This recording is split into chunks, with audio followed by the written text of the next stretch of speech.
ఇదిగోండి దోశలు. మా బ్రేక్ఫాస్ట్ వచ్చేసి ముందు కొంచెం తీసి ప్రక్కన పెట్టుకుంటా కదా, తొండలు, ఉడతలు, కాకులు అన్నీ పిచ్చుకలు మొత్తం తినేస్తాయి అన్నమాట.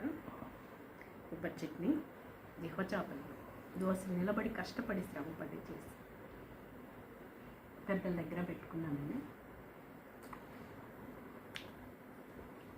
సూపర్.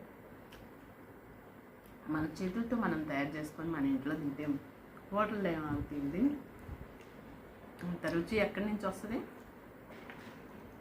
అది కాక జొన్న దోశలు కదండి, జొన్నలు వేసాను కదా, నానబెట్టాను కదా మినపగుళ్ళతో పాటు. అద్భుతం అనమాట, టేస్ట్ అదర్స్. కొంచెం అల్లపు చట్నీ, కొంచెం ఏమో కొబ్బరి చట్నీ.